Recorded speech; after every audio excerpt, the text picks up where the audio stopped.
Good morning to all students. I Neetu Yadav welcome all students to our YouTube channel of online classes. So students, today I am presenting a diagram of flower. Students, in our daily life we all see different kinds of flower like rose, hibiscus, marigold. आप अलग अलग type के flower देखते हैं, ठीक है, scene करते हैं डेली लाइफ में. और डिफरेंट प्लांट्स है, अलग अलग तरह के जो प्लांट्स होते हैं, डिफरेंट काइंड्स ऑफ जो फ्लावर है ग्रो करते हैं. ठीक है students, so today we study about parts of flower. ठीक है, हम आज पढ़ेंगे पार्ट्स ऑफ फ्लावर के बारे में. जो बेसिक फ्लावर आप सीन करते हैं डेली लाइफ में, क्या पार्ट्स है उसके, किस किस कैटेगरी में डिवाइड किए गए उसने फ्लावर ने अपने पार्ट को, किस किस चीज़ों में डिवाइड होते हैं, और कैसे हाउ फ्लावर हेल्पफुल और यूज़फुल इन प्लांट्स में जो फ्लावर है किस चीज़ किस लिए हेल्प करता है. सिर्फ क्या मतलब प्लांट्स की ब्यूटी को बढ़ाता है या फिर कुछ और भी पर्पज़ है फ्लावर के. ठीक है, so let's start with here I have presenting diagram of flower. These are parts of flower. So let's take first part, pollen tube. जो फर्स्ट पार्ट है आपका पोलन ट्यूब. अभी पोलन ट्यूब क्या होती है स्टूडेंट्स? पोलन ट्यूब क्या है? एक ट्यूब होती है जो तब जनरेट होती है, उस टाइम जनरेट होती है जब क्या होता है, कोई भी आपका पोलन है स्टिग्मा पे आके क्या करता है, गिरता है, अटैच होता है स्टिग्मा पे. तो फिर एक पोलन ट्यूब लाइक की पोलन ट्यूब है वो सिक्रीट होती है ताकि वो उस पोलन को या फिर उस एंथर को स्टिग्मा से ओवरी तक पहुंचा सके. उसमें कौन हेल्प करता है? पोलन ट्यूब हेल्प करती है एंथर को ओवरी तक पहुंचाने के लिए. ठीक है, नेक्स्ट है आपका एंथर एंड फिलामेंट. ठीक है, एंथर और फिलामेंट. जो एंथर एंड फिलामेंट होते हैं स्टूडेंट्स, या ये इन दोनों को मिलकर के एंथर और फिलामेंट मिलकर आपका क्या बनाता है? स्टेमन बनाता है. ठीक है, स्टेमन. तो याद रखिए स्टूडेंट्स, जो स्टेमन is the male reproductive part of the flower. जो स्टेमन क्या होता है? मेल रिप्रोडक्टिव पार्ट होता है फ्लावर का. ठीक है, आपका स्टेमन. और स्टेमन के कितने पार्ट्स है? 2 पार्ट्स होते हैं, एंथर एंड फिलामेंट. ठीक है स्टूडेंट्स, नेक्स्ट है आपका पेटल. ठीक है, ये आपकी जो कलरफुल ब्राइट रेड कलर आप दिख रहा है, ये क्या है? आपकी पेटल है. ठीक है स्टूडेंट्स, पेटल. अब पेटल्स क्या होती है? जो पेटल्स होती हैं कलरफुल होती हैं. ठीक है, कुछ होते हैं फ्लावर जिनके पेटल है वो वाइट कलर की होती है, लेकिन ज़्यादातर आप फ्लावर देखेंगे उनके पेटल्स से कलरफुल होते हैं. जैसे रोज़ के डिफरेंट टाइप ऑफ रोज़ है, जैसे रेड कलर का, आप येलो, वाइट, पिंक कलर आप रोज़ देखते हैं तो क्या कलरफुल ब्राइट कलर होते हैं पेटल. अब ये जो पेटल है, ठीक है, कलर होती है, ये कलर्ड इसलिए होती है पेटल. इनका वर्क इसलिए होता है फ्लोर में कलर के, ताकि ये इंसेक्ट को अट्रैक्ट कर सके. ठीक है, इंसेक्ट को अपनी तरफ अट्रैक्ट करेंगी तो क्या होगा? जो ट्रांसफ़र होता है पोलन ग्रेन का from one place to another place होता है. ठीक है, ईजिली. पेटल किस में हेल्प करती है? ट्रांसफ़र करने में हेल्प करती है पोलन को एक प्लेस से दूसरे प्लेस में. ठीक है, आपको देखो इजीली पता है, हनी भी है. हनी भी हमेशा जो कलरफुल फ्लावर होते हैं उनकी तरफ अट्रैक्ट करती है. ठीक है, इसलिए ताकि जब वो सक करती हैं उसके नेक्टर को, फ्लोर के नेक्टर को जो हनी भी सक करती है, तो क्या होता है, कुछ जो पोलन होते हैं, ठीक है, ये पोलन एंथर है, एंथर पोलन है, स्टिकी सब्सटेंस होते हैं, वो उसकी बॉडी के क्या आते हैं, स्टिक कर जाते हैं. और फिर जो हनी भी एक फूल से दूसरे फूल पे जाती है तो ऐसे पोलन्स का ट्रांसफ़र होता है. तो पेटल इसमें हेल्प करती है. ठीक है, नेक्स्ट है रिसेप्टिकल. ये जो आपका रिसेप्टिकल है, क्या नीचे जो सोलन पार्ट होता है जो उसको हेल्प करता है ओवरी को, ठीक है, उसके साथ बाउंड करने के लिए, जो आपके नीचे का जो हिस्सा होता है सेपल के साथ बाउंड करने में हेल्प करते हैं रिसेप्टिकल. ठीक है स्टूडेंट्स, नेक्स्ट है आपका सेपल. जो सेपल क्या है? ये ग्रीन कलर जो पार्ट होता है फ्लोर का, जो ये देखिए आप, जो ग्रीन कलर पार्ट है ये क्या है? सेपल है. ठीक है, सेपल क्या है? ग्रीन कलर पार्ट होता है और ये क्या करता है? प्रोटेक्ट करता है फ्लावर को जब ये बिफोर इट ब्लूम्स, खिलने से पहले ये जो सेपल होता है ये प्रोटेक्ट करता है फूल को. सिंपल सा चीज़ है, जब आप देखते हैं एक फूल जब आपका ब्लूज में खिलने से पहले क्या एक कली के रूप में इस टाइप से रहता है, कली के रूप में बंद रहता है ऐसे. ठीक है, इस टाइप में कली के रूप में बंद रहता है. ये आपकी कली हो गई. जैसे आपने देखा होगा लोटस में बड़ी बड़ी कलियां होती है, इस टाइप की कली में बंद होता है. ठीक है, जब ये कली बंद होती है तो जो बाहर वाली जो चीज़ होती है जो इस अंदर वाले हिस्से को प्रोटेक्ट कर रही है, ये बाहर वाली चीज़ होती है सेपल। तो हम ये बोल सकते हैं जो सेपल होता है वो ग्रीन कलर होता है और हमारे फूल को खिलने से पहले जो भी अदर हार्मफुल चीज़ है, इंसेक्ट वगैरह, उनसे प्रोटेक्ट करता है। ठीक है, नेक्स्ट है पेडिसिल। जो पेडिसिल क्या होता है, जो स्टिक, जो आपकी ये पेडिसिल क्या होता है, एक टाइप की ब्रांच स्टिक बोल लीजिए फ्लोर की, जो आपके फूल को प्लांट की स्टेम या ब्रांच से अटैच रखने में हेल्प करती है। ठीक है, पेडिसिल क्या करती है, पेडिसिल ये जो आपके फ्लावर है उसको प्लांट के जो प्लांट स्टेम, प्लांट की जो स्टेम उससे अटैच करने में हेल्प करती है। ठीक है, ताकि फूल गिरे ना हो, ब्रेक ना हो इजली, इसमें कौन हेल्प करता है, पेडिसिल हेल्प करता है। नेक्स्ट है स्टूडेंट्स आपका stigma, style and ovary. Stigma style ovary से पहले आप पढ़ लीजिए ओव्यूल। जो ओव्यूल क्या होता है, तो ओव्यूल क्या है, ओवरी का पार्ट होता है ओव्यूल। ठीक है, और किस में है ये जो ओव्यूल है, ये क्या है, फीमेल फीमेल जो रिप्रोडक्टिव पार्ट का हिस्सा होता है। जैसे आपकी ओवरी है वो क्या होती है, फीमेल रिप्रोडक्टिव पार्ट होती है। आपकी जो पिस्टल बोल लीजिए आप, ठीक है, क्या होती है, फीमेल रिप्रोडक्टिव पार्ट होती है। जो आपकी पिस्टल है वो फीमेल रिप्रोडक्टिव पार्ट होती है, ऑर्गन या फिर फ्लावर की। ठीक है, जो उस पिस्टल में 3 चीज़ें कंसिस्ट होती हैं, या पिस्टल 3 चीज़ में कैटेगराइज है, स्टिग्मा, स्टाइल, ओवरी। ये जो ऊपर वाला हिस्सा है ये आपका है स्टिग्मा। स्टिग्मा की शेप ज़रूरी नहीं है जैसे आपकी यहाँ बताई गई, हर फ्लोर में अलग होती है। जैसे किसी फ्लोर में इस टाइप की शेप होती है स्टिग्मा की। ठीक है, ये आपका इस टाइप से स्टिग्मा होता है, इस टाइप से भी किसी फ्लोर का स्टिग्मा इस टाइप से होता है। तो स्टिग्मा के स्ट्रक्चर अलग अलग टाइप की होती है। ठीक है स्टूडेंट्स, इस टाइप से स्टिग्मा भी होता है। फिर है आपका स्टाइल, ये जो लंबी सी आप एक ट्यूब लाइक स्ट्रक्चर देख रहे हैं, ये है आपकी स्टाइल है जो कि अंदर से होलो होती है। ठीक है, फिर ये जो सोलन वाला हिस्सा है, ठीक है, ये आपका जो सोलन वाला हिस्सा है ये क्या है, ये ओवरी कंसिस्ट है, ये पूरी आपकी ओवरी होती है। इस ओवरी के अंदर यहाँ पे ये ओव्यूल होते हैं। ठीक है, इसके अंदर ये ओवरी के अंदर ओव्यूल होते हैं। तो ठीक है, अब देख लीजिए, आपका मैंने बताया था स्टेमन क्या है, एक मेल रिप्रोडक्टिव पार्ट होता है, पिस्टल आपका फीमेल रिप्रोडक्टिव पार्ट होता है। तो स्टेमन क्या कंसिस्ट करता है, anther and filament. Pistol consist करती है स्टिग्मा, स्टाइल एंड ओवरी। ठीक है, तो आपका स्टिग्मा क्या होगा, स्टाइल क्या होगा, ओवरी क्या होगा। तो स्टिग्मा है क्या है आपका, एक फ्लैटेंड लाइक स्ट्रक्चर, देखो फ्लैट है, फ्लैटेंड लाइक स्ट्रक्चर भी हो सकता है। स्टाइल क्या है, एक लॉन्ग होलो लाइक स्ट्रक्चर होती है जो क्या करती है, आपके ये जो स्ट्रक्चर होलो लाइक स्ट्रक्चर होती है वो पोलन ट्यूब को हेल्प करती है, आपके स्टिग्मा से ओवरी तक रीच करने में हेल्प करता है स्टाइल। ठीक है, नेक्स्ट है आपका ओवरी। जो ओवरी क्या है, जो बॉटम पार्ट होता है फ्लावर का या उसका पिस्टल का बॉटम पार्ट होता है आपके पिस्टल का, वो स्वोलन पार्ट, वो क्या कहलाता है, आपका ओवरी कहलाता है। और ओवरी क्या कंसिस्ट करती है, ओव्यूल। तो आपके ज़रूरी नहीं है कि ओव्यूल 1 या 2 हो, ओव्यूल क्या हो सकते हैं, 2 से ज़्यादा ओव्यूल भी हो सकते हैं ओवरी के अंदर, 8 भी हो सकते हैं, 10 भी हो सकते हैं। ये डिफरेंट डिफरेंट उसमें है कि आपके ओव्यूल डिफरेंट डिफरेंट टाइप के, डिफरेंट डिफरेंट नंबर के हो सकते हैं, सॉरी। ठीक है, हर अलग फूल में अलग अलग नंबर होते हैं। तो ओव्यूल है, ओव्यूल क्या करती है, ओव्यूल है इसके अंदर क्या होता है, एग सेल्स होती हैं जिन्हें हम क्या कहते हैं, फीमेल गैमेट्स। ठीक है, एंथर के अंदर पोलन्स है, मैं आपको बता देती हूँ, जो एंथर के अंदर पोलन्स होते हैं, ठीक है, ये पोलन्स तो क्या होते हैं, मेल गैमेट्स होते हैं। ठीक है स्टूडेंट्स, और जो आपके ओव्यूल के अंदर एग सेल होती हैं, ठीक है, ओव्यूल्स के अंदर होते हैं आपके एग सेल्स, और ये जो एग सेल्स होते हैं ये क्या होती है, फीमेल गैमेट। और ये मेल गैमेट और फीमेल गैमेट ही है आपस में जब फ्यूज़ होंगे तो आगे जाके क्या करते हैं, एक नया प्लांट ग्रो करते हैं, जनरेट करते हैं, फिर आगे जाके नए उसमें नए फ्लावर की ग्रोथ आती है।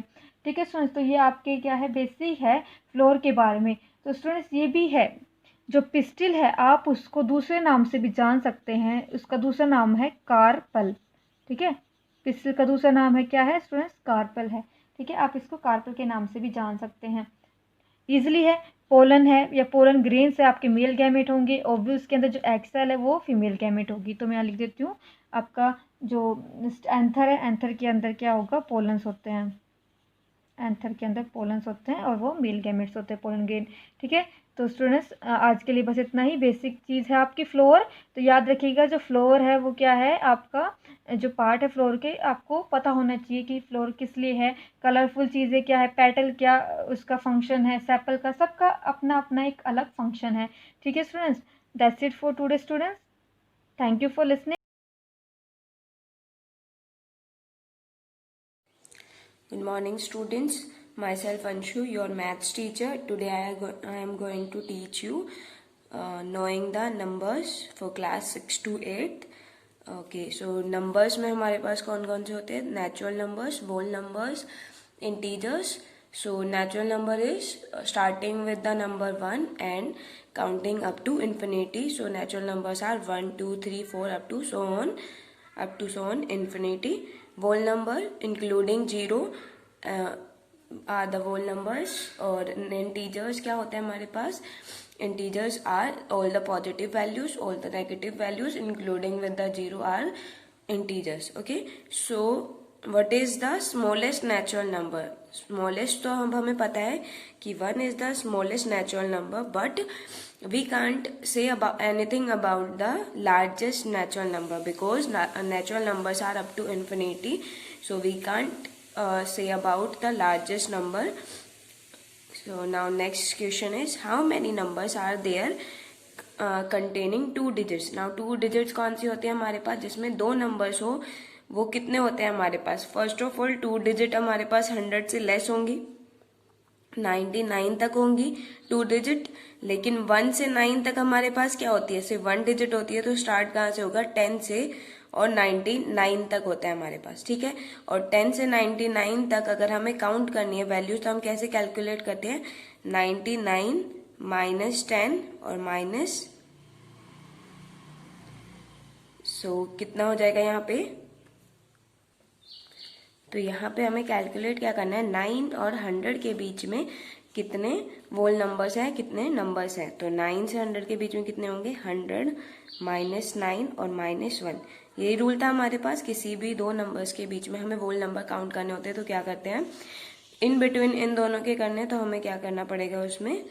सो ये कितना हो जाएगा अब? 91 minus 1 which is 90। So answer will be 90।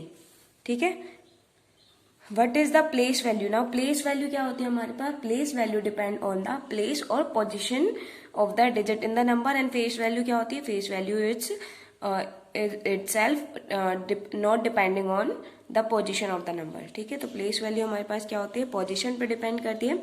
Now 7 is at the place of, ये क्या होता है हमारे पास? 1, 10 एंड 100। तो 7 क्या हो गया हमारे पास? कौन से प्लेस पे? 100 प्लेस पे। तो 700 is the place value of 7 in this number. Okay, now how many thousands in 1 lakh? First of all 1 lakh कैसे लिखते हैं हम? 1s, 10s, 100, 1000, 10,000 and 1 lakh। ठीक है, अब हमें क्या काउंट करना है कि how many thousands? First of all यहाँ से यहाँ तक एक 1000 हो गया ना, इसके बाद ये कितने 1000 है? 100। तो यहाँ कितना हो गया? 100,000 are there in 1 lakh। Okay, now how many millions are there in 10 crore? First of all what is 1 million is equals to, so 1 million is equals to 10 lakhs। कितना होता है हमारे पास? 1 million is equals to 10 lakh। और पूछा कितना है अब हमारे पास? 10 करोड़ में कितने मिलियंस होते हैं? सो यहाँ पे अगर हम आगे काउंट करेंगे, सो 10 lakh के बाद अब हमारे पास क्या होगा? 1 करोड़ होता है। ठीक है, सो 1 करोड़ में कितना हो जाएगा? 10 million, और इसी तरह 10 करोड़ में कितना हो जाएगा? 100 million। ठीक है, क्योंकि यहाँ पे अगर हम एक जीरो और बढ़ाएंगे तो यहाँ पे एक जीरो यहाँ लग जाएगी। ठीक है, तो यहाँ कितना हो गया? हमने 3 zeros प्लेस करी है, तो यहाँ कितना हो जाएगा? 2 zeros। So how many millions are there in 10 crore? So 100 millions are there in 10 crore. Okay, and 10 crore is equal to 1 billion होता है। Okay, for which digit are the place value and face value always equal? Now place value and face values are, place value depend on the position and face value doesn't depend on the position, and they are equal only at the value 0. Okay, now how many numerals are there in Roman numeration system. Now numeral मतलब क्या होता है हमारे पास, हमने Roman numerals में symbols पढ़े, तो कितने होते हैं total. First of all first के लिए हमने वो होता है, देन 5 के लिए, देन 10, देन 50 के लिए होता है, देन 100, देन 500 एंड देन 1000। तो यही पढ़े हमने सिर्फ अभी तक रोमन न्यूमरल्स में। और ये कितने होते हैं 1 2 3 4 5 6 and 7। So answer will be 7। Okay, now there are some conversions that will help you to convert a unit. First of all 1 kilometre, 1 kilometre में कितना मीटर होता है 1000 metre, and 1 metre is equal to 100 centimetre. 1 metre जो है, अब हमें अगर decimetre में उसकी यूनिट्स बतानी है तो 1 मीटर में 10 डेसीमीटर होता है और 1 डेसीमीटर में 10 सेंटीमीटर होता है। ठीक है ना, 1 सेंटीमीटर में कितने मिलीमीटर होते हैं 10 मिलीमीटर, और अगर ही 1 मीटर में मिलीमीटर पूछे तो 1000, और अगर 1 किलोमीटर में पूछते तो कितना हो जाता है 10⁻⁶ या 6 टाइम्स हो जाता और मिलीमीटर। ठीक है, अब जरूरी नहीं है सिर्फ यहाँ पे मीटर ये सेम होगा, लेकिन यहाँ पे अब हम लीटर भी कर सकते हैं और ग्राम भी कर सकते हैं। यहाँ पे हर जगह क्या कर देंगे हम, ग्राम अगर चेंज करेंगे तो भी सेम ऐसे ही होगा। यहाँ पे हर जगह, यहाँ ग्राम हो जाएगा, यहाँ डेसीग्राम हो जाएगा, मिलीग्राम हो जाएगा। ठीक है, और इसी तरह लीटर में भी हम चेंज करेंगे तो भी सेम यही रहता है। ठीक है, so that is all about today. Thank you.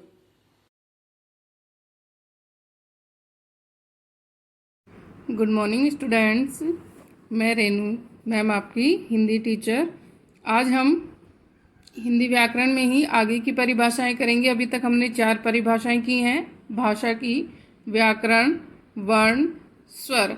आज हमारी 5वीं परिभाषा है व्यंजन। तो सबसे पहले व्यंजन किसे कहते हैं तथा इसके भेद, यानी प्रश्न वही बनेगा व्यंजन की परिभाषा। व्यंजन क्या है? जिन वर्णों या ध्वनियों या ध्वनियों के उच्चारण में स्वरों की सहायता ली जाती है।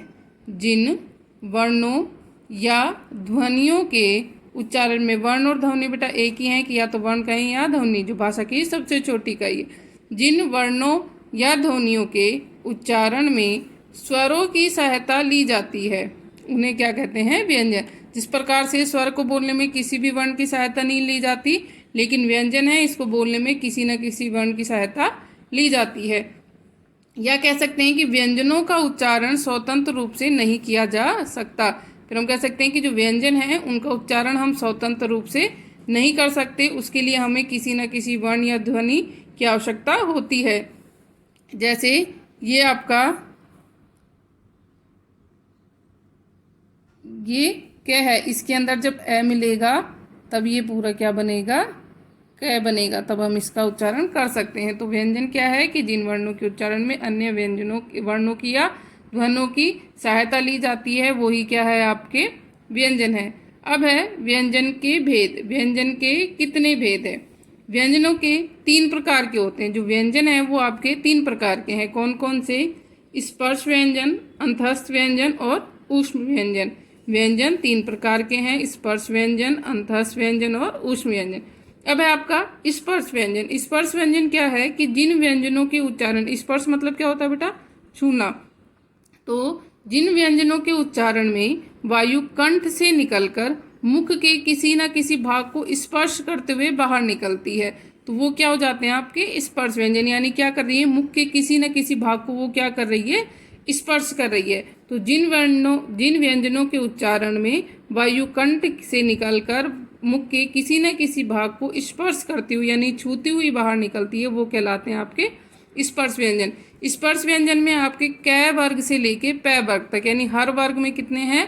5 वर्ण हैं। तो क वर्ग से लेकर प वर्ग तक के यानी 27 आपके व्यंजन होते हैं। देखिए ये जिस प्रकार से क वर्ग में क, ख, ग, घ, न, तो इसका उच्चारण स्थान क्या हो गया? कंठ। च वर्ग च, छ, ज, झ, न, इसका उच्चारण स्थान क्या हो गया? तालु। ऐसे ही ट वर्ग है, इसका ट, ठ, ड, ढ, न। इसके साथ में बेटा इसके अंदर 2 व्यंजन वर्ण और आते हैं या व्यंजन, इनको हम जिनके नीचे हम बिंदी लगाते हैं। तो इन दोनों को जोड़ के ये पूरे कितने हो जाते हैं? 27। ऐसे ही त, थ, द, ध, न, दंत और पे फे बे भे मैं ओष्ठ। तो इस प्रकार से जो आपके स्पर्श व्यंजन है उनकी संख्या कितनी हो जाती है 27, यानी प्रत्येक वर्ग के 5 वर्ण और उन्हीं के आधार पर पांचों वर्ग के कितने हो गए आपके 25, और एक में हमारे ट वर्ग में 2 थे, ड और न, उसके ड और ढ वो हो गए आपके 2 एक्स्ट्रा, यानी 27 व्यंजन। अगला है अंतस्थ व्यंजन। अंतस्थ व्यंजन क्या है कि इन व्यंजनों का उच्चारण करते समय जीवा मुख के किसी भाग का स्पर्श नहीं करती, और इन व्यंजनों का उच्चारण स्वर और व्यंजन के मध्य सा होता है, कि जैसे स्वर और व्यंजन के मध्य के जैसे होता है। इनकी संख्या है 4, अंतस्थ व्यंजन है, इनकी संख्या कितनी है 4। कौन कौन से? य, र, ल, व। तो आपके अंतस्थ व्यंजन है वो कितने हैं? 4 हैं। कौन कौन से? य, र, ल, व। अब है आपका तीसरा इसका भेद, ऊष्म व्यंजन। ऊष्म व्यंजन क्या है? ऊष्म मानी गर्म। तो इन व्यंजनों के उच्चारण के समय वायु मुंह से टकराकर ऊष्मा यानी गर्मी उत्पन्न करती है, कि जब इन व्यंजनों को हम बोलते हैं, इनका उच्चारण करते हैं, तो उस समय वायु मुंह से टकराकर ऊष्मा यानी गर्मी उत्पन्न करती है। तो ऊष्म व्यंजन आपके ये भी 4 हैं। कौन कौन से? श, स और है। तो यानी तीनों स और है, इनकी संख्या भी कितनी है? 4 है। तो एक बार व्यंजन बेटा फिर से देख लो कि व्यंजन क्या है? जिन वर्णों या ध्वनियों के उच्चारण में स्वरों की सहायता ली जाती है उन्हें हम व्यंजन कहते हैं, और व्यंजनों का उच्चारण है वो स्वतंत्र रूप से नहीं किया जा सकता। व्यंजनों के भेद हैं आपके। व्यंजनों के भेद 3 प्रकार के होते हैं। कौन कौन से? स्पर्श व्यंजन, अंतस्थ व्यंजन और ऊष्म व्यंजन। स्पर्श व्यंजन है 27, अंतस्थ व्यंजन है 4 और ऊष्म व्यंजन है 4। अब अगला है आपकी अगली परिभाषा है संधि। संधि क्या है? 2 वर्णों के मेल को संधि कहते हैं। 2 वर्णों के मेल को संधि कहते हैं, या 2 ध्वनियों के पास पास आ जाने से, उनके मिलने पर जो परिवर्तन या विकार होता है वो ही संधि है। तो संधि क्या है? 2 वर्णों के मेल। संधि में क्या होगा? 2 वर्णों का मेल। तो 2 वर्णों के मेल को संधि कहते हैं, या कह सकते हैं कि जब 2 ध्वनियां पास पास आ जाने से और उनके मिलने पर जो परिवर्तन या विकार होता है वही क्या कहलाती है? आपकी संधि कहलाती है। अब है संधि के भेद, कि संधि के कितने भेद हैं? संधि के भी 3 भेद हैं। संधि के 3 भेद हैं। कौन कौन से? स्वर संधि, व्यंजन संधि और विसर्ग संधि। स्वर संधि, व्यंजन संधि और विसर्ग संधि। तो सबसे पहले है हमारी स्वर संधि। स्वर संधि क्या है कि जो 2 स्वरों के मेल से जो विकार, स्वर संधि है तो यानी स्वर का स्वर से मेल होगा, तो 2 स्वरों के मेल से जो विकार उत्पन्न होता है वो कहलाती है आपकी स्वर संधि। और स्वर संधि के 5 भेद हैं। स्वर संधि के कितने भेद हैं? 5 भेद हैं। तो स्वर संधि क्या है? 2 स्वरों के मेल से जो विकार या परिवर्तन होता है वो स्वर संधि कहलाती है। और स्वर संधि के 5 भेद हैं। कौन कौन से? दीर्घ संधि, गुण संधि, वृद्धि संधि, यण संधि और अयादि संधि। आगे आपकी व्यंजन संधि। अब व्यंजन संधि में क्या होगा? व्यंजन संधि में व्यंजन का व्यंजन से या व्यंजन का स्वर से मेल होगा। व्यंजन संधि में व्यंजन का व्यंजन से या स्वर का व्यंजन से मेल होगा, और उससे जो परिवर्तन होगा वो कहलाएगी आपकी व्यंजन संधि। कि जब किसी व्यंजन का मेल किसी स्वर या व्यंजन से होता है तो वो कहलाती है आपकी व्यंजन संधि। इसके भेद नहीं है पर इसके नियम हैं, उन्हीं के आधार पर हम इनको याद करते हैं। अगली है विसर्ग संधि। तीसरी विसर्ग संधि क्या है? विसर्ग के बाद स्वर या व्यंजन आ जाने पर, विसर्ग क्या होता है बेटा? इसको कहते हैं विसर्ग। तो विसर्ग के बाद में या तो कोई स्वर आ जाए या कोई व्यंजन आ जाए, आ जाने से जो परिवर्तन होता है उसे ही हम कहते हैं विसर्ग संधि। तो एक बार संधि देख लो कि 2 वर्णों के मेल को संधि कहते हैं, या 2 ध्वनियों के पास पास आ जाने से उनके मिलने पर जो परिवर्तन या विकार होता है वही क्या कहलाती है? संधि कहलाती है। संधि के 3 भेद हैं। स्वर संधि, व्यंजन संधि, विसर्ग संधि। बेटा आपको ये सभी नोट कर लेना और सभी लर्न करना अच्छे से। Thank you. होता है किससे बातचीत करने के लिए। Which machine is use for displaying a person heart beats. Heart beats को रीड करने के लिए कौन सी मशीन का यूज होता है? इलेक्ट्रोकार्डियोग्राफ। और जो हार्ट स्पेशलिस्ट होते हैं उसको क्या बोलते हैं? कार्डियोलॉजिस्ट। ओके। और next question is which machine is use to clean dust particle? Dust particles means dust को साफ करने के लिए किस मशीन का यूज होता है? Vacuum cleaner. और next question is question number 35, which machine is use to producing electrical voltage? Means बिजली को प्रोड्यूस करने के लिए किस मशीन का यूज करते हैं? Generator. That is generally use in your function at your home. Okay. Which machine is use to cook और heat food very quickly using electromagnetic waves?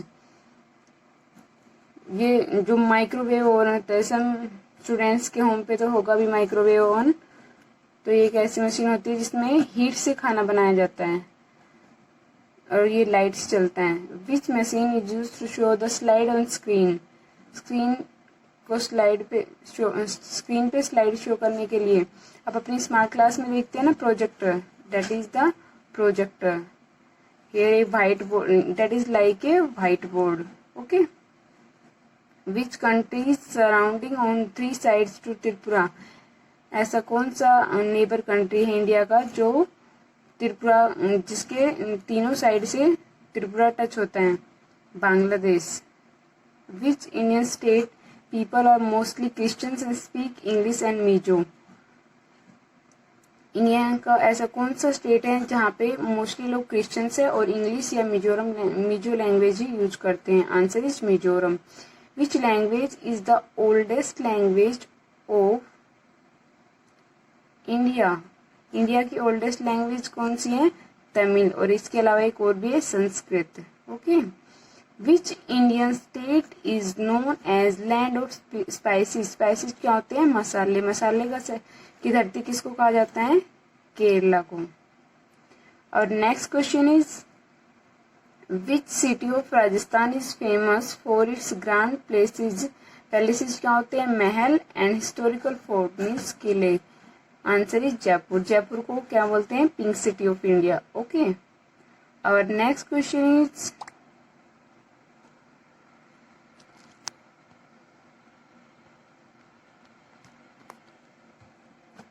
Next question is where in Assam oil are fielded?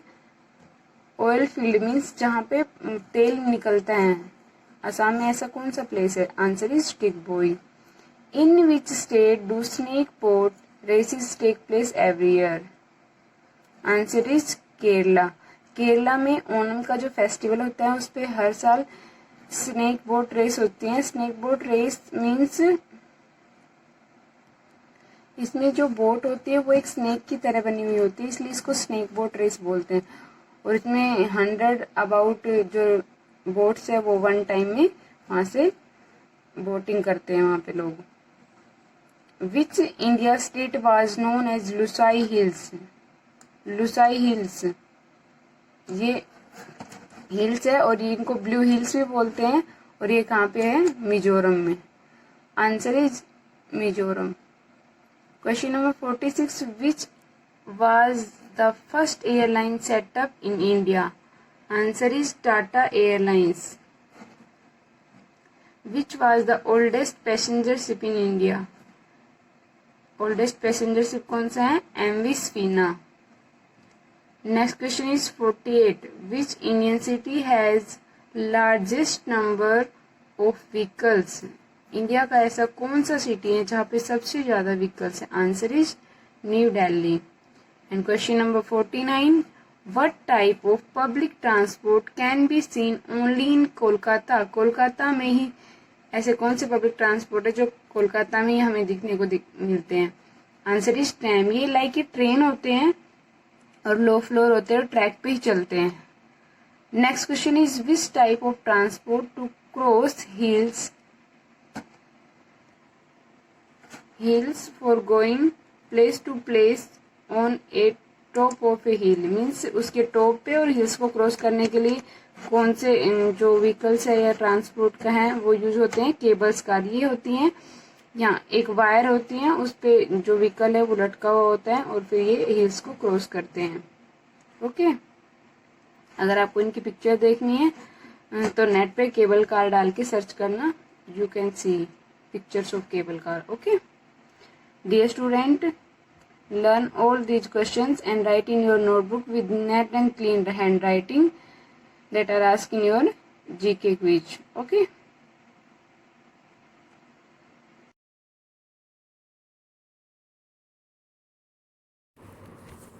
Good morning students. आज हम writing करेंगे एक page. तो writing में हम topic लिखते हैं परोपकार. प रे ओ की मात्रा प कार्य परोपकार. इसमें राइटिंग के लिए देखिए, सबसे पहले आप लाइन खींचिए ऊपर, फिर लिखेंगे प रे में ओ की मात्रा ओ प कार परोपकार. शब्द श आधा ब द शब्द.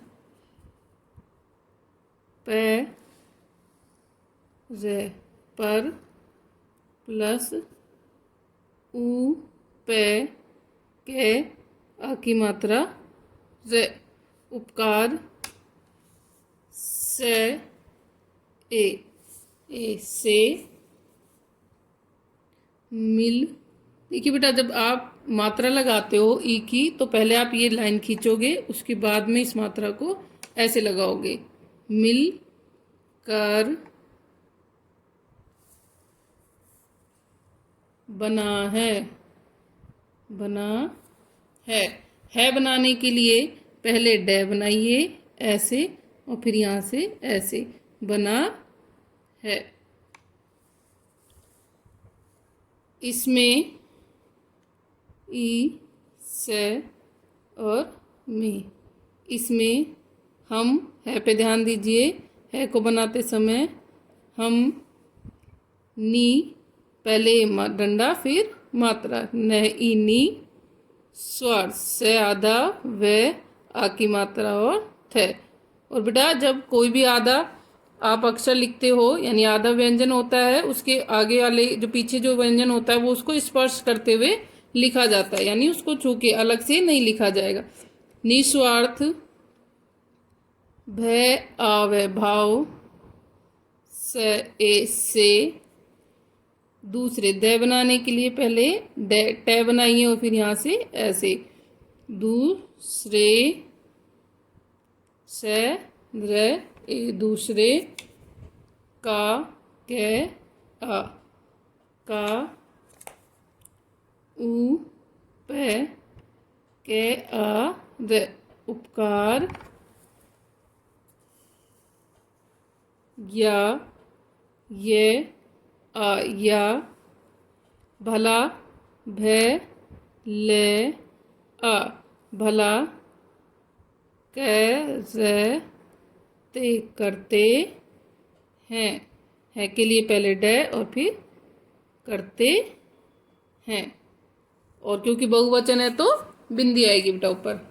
आगे जीवन, तो पहले जय, फिर मात्रा लगाने के लिए पहले यहाँ से डंडा खींचिए फिर ऐसे. जीवन में ए में ई से के ई इसकी बहुत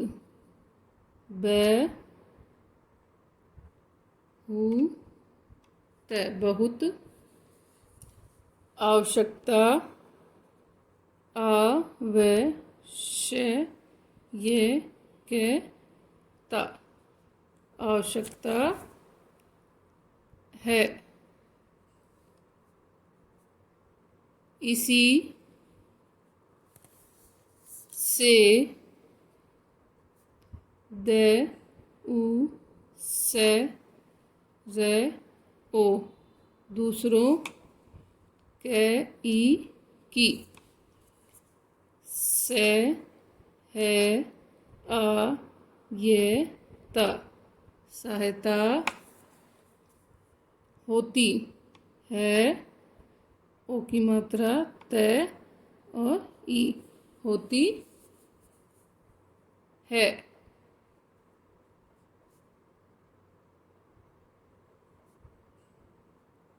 हमारी,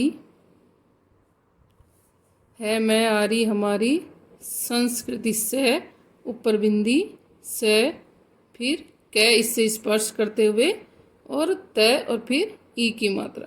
संस्कृति में ए में, पे रे ओ पे, कार्य परोपकार, का के आका, बहुत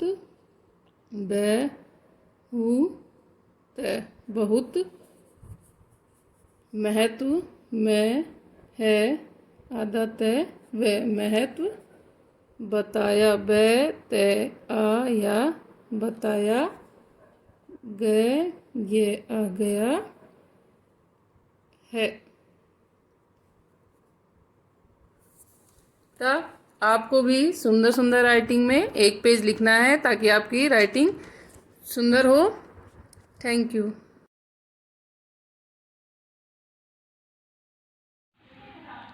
Hello student, a very good morning to you all. Today is 3 June and the day is Wednesday, and we are going to start our online class for cursive writing. This is for class 6 to 8. So let's start the writing work.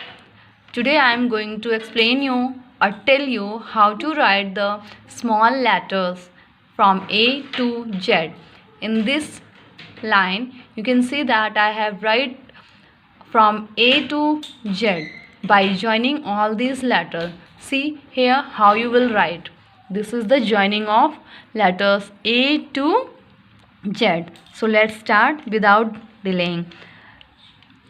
Firstly draw A, then B, this is C, D, E, F, G, H, I, J, K, L, M, N, then O, P, Q, R, S, T, U, V, W, X, Y, Z. Okay student, we have finished from letter A to Z.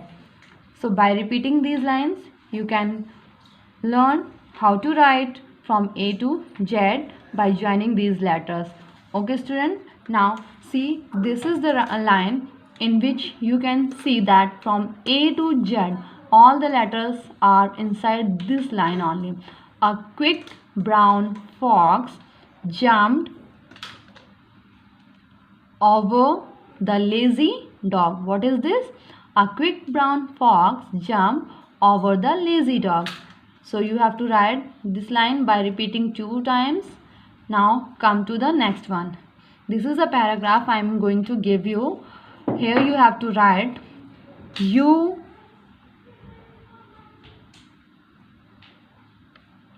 can't let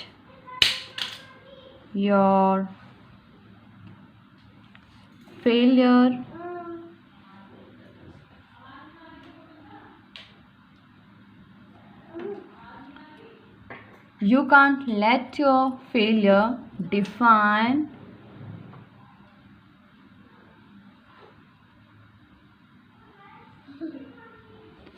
you. Student, while you are going to write cursive writing, don't up your pen. Okay student, put a slash here. Now the next is, you have to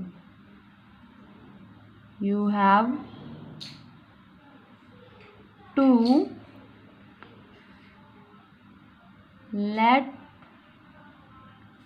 them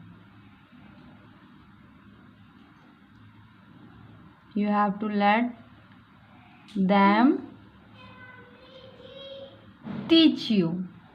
What is this? Teach you. Put a full stop here.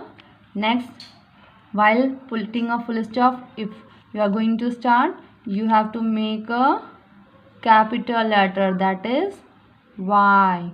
You have to let them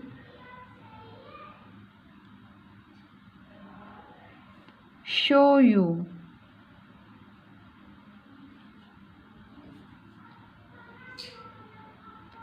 Show you.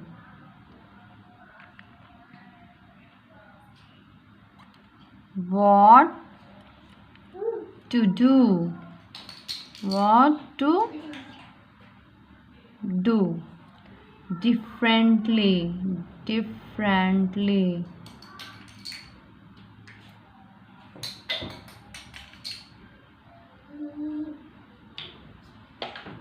Next time. This is next time.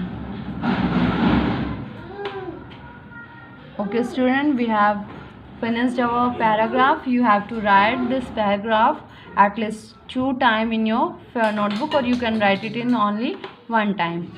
So by doing these, we can improve our writing. Have a good day, students. Friends, welcome to our YouTube channel, and today we will start with the English grammar, and this is for 6 to 8 classes, and from yesterday onwards we are started with basic defines of English grammar, and today our topic is what is an adjective and write its kind. Adjective क्या होता है? Adjective Hindi में हम adjective को विशेषण कहते हैं और उसके भेद। एडजेक्टिव क्या होता है यानी कि विशेषण क्या होता है? एन एडजेक्टिव डिस्क्राइब्स और modifies noun and pronoun in a sentence. It normally indicates quality, size, shape, duration, feelings, contents and more about a noun or a pronoun. They are called adjectives. It means एक adjective यानी कि एक विशेषण, noun यानी कि किसी भी क्रिया का जब हमें डिस्क्राइब करता है, मॉडिफाई करता है कि वो नाउन क्या कर रहा है, कैसा है, उसकी क्वालिटी, शेप, साइज़, फीलिंग और उसकी टाइम ड्यूरेशन यानी वो कितनी देर में कर रहा है, उन सब चीज़ों को तब हम डिस्क्राइब करते हैं, मॉडिफाई करते हैं, उन्हें हम एडजेक्टिव कहते हैं. नाउन या प्रोनाउन दोनों में से किसी को भी डिस्क्राइब करना. Now we have its kind and there are 8 kinds of adjectives. See first is quality. Quality यानी कि किस क्वालिटी का है, कैसा दिखता है वो. Next is quantity. Quantity describes how much. Number is representing 1 2 3 4 5 6. Demonstrative we have 4 words: this, that, these and those. This हम सिंगुलर के लिए यूज़ करते हैं, दैट हम सिंगुलर के लिए यूज़ करते हैं, these and those is used for plural. These and those is used for plural. Interrogative, question mark यानी कि क्वेश्चन WH फैमिली से रिलेटेड बिलोंग होता है हमारे पास, तब उन्हें हम इंटेरोगेटिव कहते हैं. पोजेसिव, जब हम किसी के प्रति ये दिखाते हैं ऑनरशिप या पोजेशन, किसी के प्रति हम ज़्यादा पोजेस हो जाते हैं कि how this is my book, तो ये बुक किसकी है? माई. किसकी है? माई. Next is emphasizing. Emphasizing is related to show strong feelings. जब हम strong feelings दिखाते हैं किसी के प्रति तो उन्हें हम emphasizing कहते हैं. Proper adjectives are those adjectives the names of graphical places जो ये derive करते हैं, ये बताते हैं कि ये कौन सी graphical geographical it means write the places जिन्हें हम प्लेसेस के बारे में बताते हैं, किसी कॉन्टिनेंट का या कंट्रीज़ का नाम आ जाता है, उन्हें हम प्रॉपर एडजेक्टिव्स कहते हैं. And next question is related to the adverb. What is an adverb? Right its kind. An adverb is a word that modifies a verb. It adds something to the meaning of the verb. यानी कि किसी भी क्रिया के अंदर ये add करना कि वो किस तरीके का है, कैसा दिखता है, उसे मॉडिफाई करना एडवर्ब कहलाता है. जैसे जब हम किसी की विशेषता बताते हैं तो वो एडजेक्टिव्स होते हैं, ऐसे ही हम किसी क्रिया के बारे में बताते हैं तो उन्हें हम एडवर्ब कहते हैं. For example, she is very toll. She is very toll. Tall is the adjective and very is the adverb जो ये बताता है कि वो very tall है, यानी कि बहुत बड़ी है. Next we have kinds of adjectives. First is manner. Manner क्या होता है? जब हमें adverbs tell us how or in what manner, यानी कि किस manner में, किस तरीके से वो adverb है. It answers the question how. Okay, अगर यहाँ पे लिखा होता है शी इज़ वेरी टॉल, अगर इसमें हमें आंसर मिलता है how she is very tall, कैसे है वो इतनी बड़ी, then we have that is manner, adverbs of manner. Next is time. According to the time, जब हमें किसी भी टाइम के बारे में बताए कि व्हाट टाइम और व्हेन और व्हाट का आंसर आए हमारे क्वेश्चन सेंटेंस में, तो that they are called time. Next we have place. Place is where और what place the action takes place, यानी कि जो भी काम हो रहा है, जो भी क्रिया हो रही है, वो किस टाइम पे और कहाँ पर हो रही है. Next we have frequency. Frequency हमें ये बताती है जब हमें किसी आंसर का मिलता है कि हाउ ऑफन, यानी कि how frequently the work action takes place, इतनी जल्दी काम कैसे हो रहा है या काम किस तरीके से हो रहा है, किस मैनर में हो रहा है. जब हमें ये पता चल जाए तो उन्हें हम एडवर्ब्स ऑफ फ्रीक्वेंसी कहते हैं. Next is degree. Degree is related to the extent or degree to something happens. How much or to what degree, यानी कि कितना काम हो चुका है. Almost, very और rarely, चल ही रहा है अभी, इस तरीके के क्वेश्चंस आते हैं तो उन्हें हम डिग्री कहते हैं. Next we have interrogative. Interrogative is related to the questions only. जब हमें इन सब चीज़ों का आंसर मिल जाए, where is for place, how is for manner, when, यानी कि इन सब क्वेश्चन का आंसर हमें मिलता है तो उन्हें हम इंटेरोगेटिव एडवर्ब्स कहते हैं. जैसे इंटेरोगेटिव में हमेशा हम WH फैमिली का प्रयोग करते हैं. Next we have exclamatory. Exclamatory adverbs में हमें एक्सटेंशन पता चले how and what are exclamatory adverbs, जब हमें इनका आंसर मिले, जैसे हाउ ब्यूटीफुली शी परफॉर्म्ड, जब हमें इन वर्ड्स का यूज़ करके और एक्सक्लेमेशन साइन लगा देते हैं लास्ट में, तो they are called exclamatory adverbs, यानी कि चौंकाने वाले एडवर्ब्स जो शौक से एक क्वेश्चन सेंटेंस परफॉर्म करते हैं. Thank you everyone. Good morning student, welcome to online classes. Today in this spoken class, I'm just continuing the topic wealth. Health is wealth. So student, in the previous video I just explained you about how the important is wealth. Health. If there is no health, then there is no wealth. So in continuing the same topic, so let's start further. Yes, now student, let us start. Someone has correctly said that if health is gone, everything is gone. किसी ने सही कहा है, अगर health अगर किसी की नहीं है तो सब कुछ चला जाता है. लाइफ लॉस इंटरेस्ट, और लाइफ जो है, जैसे हम कहीं अपने पैसे स्पेंड करते हैं, अगर वो हेल्दी इंसान नहीं है तो उसका ब्याज नहीं आता ना, तो सेम तरीके से अगर लाइफ में हेल्थ नहीं है तो आपके पास उसका इंटरेस्ट भी नहीं आएगा. In case you are deprived of health, अगर तुम्हारी जो है तबीयत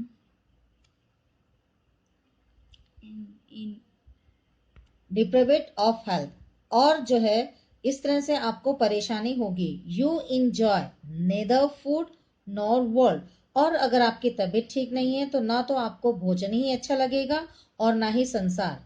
even spending time joyfully becomes a big problem, और ऐसे में इसी तरह से अगर आपकी तबीयत ठीक नहीं है तो आप कितना ही जॉयफुली करें इस टाइम को स्पेंड करने के लिए, आपको प्रॉब्लम क्रिएट होगी.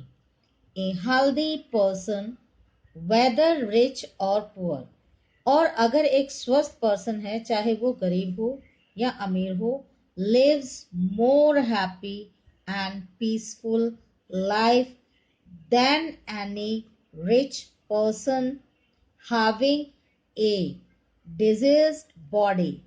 और अगर एक हेल्दी पर्सन है, चाहे वो अमीर हो या गरीब हो, वो बहुत ही आसानी से जो है अपनी खुशनुमा जिंदगी व्यतीत करता है और शांतिपूर्वक रहता है.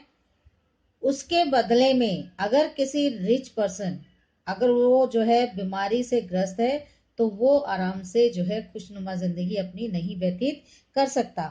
We can therefore say that real wealth is a man is his health, और सच्ची जो पूंजी है वो इंसान की है उसकी सही हेल्थ, अच्छी health. Now, health is not merely the absence of disease and informality, but a state of complete physical, social and mental well-being. इसका मतलब क्या है, अगर आपकी जो हेल्थ है वो सही है और उसे किसी भी तरह की कोई बीमारी नहीं है, तो वो इनफॉर्मल, वो आपको जो है कंप्लीट फिजिकल यानी कि शारीरिक, सोशल, सामाजिक और मेंटल, मानसिक, ये आपको सही तरीके से इस चीज को एंजॉय करने में हेल्प करेगी. हेल्थ इज दस a level of functional efficiency of living beings and general condition of a person's mind, body and spirit. और इसीलिए हेल्थ क्या है, एक लेवल है जो आपको फंक्शन करने के लिए, काम करने के लिए करता है कि आप अपना काम जो है रहने के लिए, जीविका के लिए आप अपना काम पूरी ईमानदारी से, मेहनत से करें. और इसके लिए आमतौर पे जो कंडीशंस होती हैं वो इंसान के अपना जो है माइंड को भी सही रखती है, बॉडी को भी, और आपकी स्पिरिट यानी काम करने की आपकी भावना को भी सही रखती है. Meaning it is free from illness, injury and pain. If you are strong and healthy, you can be a shining example to others and teach them how to achieve a vibrant health. इसका मतलब क्या है कि जब अगर आप healthy है, आपको कोई बीमारी नहीं है, आप उससे कोसों दूर हैं, तो आपको जो है किसी भी तरह का कोई जो है दुर्घटना नहीं होगी, किसी भी तरह का कोई दर्द नहीं होगा. और आप अगर स्ट्रांग हैं और हेल्दी हैं तो आप जो है एक दूसरे इंसान के लिए शाइनिंग एग्जाम्पल बन सकते हैं, चमकता हुआ उदाहरण बन सकते हैं दूसरों के लिए, और एक शिक्षा के रूप में बन सकते हैं कि आप देखो हेल्दी हैं, अच्छे हैं, तो आप अपना काम अच्छी तरह से करते हैं, तो दूसरे जो हेल्दी पर्सन्स नहीं हैं उनके लिए आप एक अच्छा एग्जाम्पल बन सकते हैं। सो स्टूडेंट, इस वीडियो के माध्यम से मैंने आपको बताना चाहा है कि हमारी जिंदगी में अच्छी सेहत कितनी इम्पॉर्टेंट है, हाउ इम्पॉर्टेंट। यस स्टूडेंट, तो इस वीडियो में जैसे मैंने आपको बताया हेल्थ और वेल्थ की इम्पोर्टेंस के बारे में मैंने बताया है, and this is the secret of life to achieve your goal. So it's very important to be careful about your health. So student, don't compromise towards your health and be careful, take your healthy diet as well as physical health, and all thing is important. If you will not just concentrate towards it, it will be definitely not able to just, it will be able to just distract your studies also. So students, a kind request to all of you, be serious and be conscious about your health. Thank you, take care, and just if you like this video, don't forget to like it and subscribe the channel, and don't forget to click on bell icon. Thank you, take care, bye.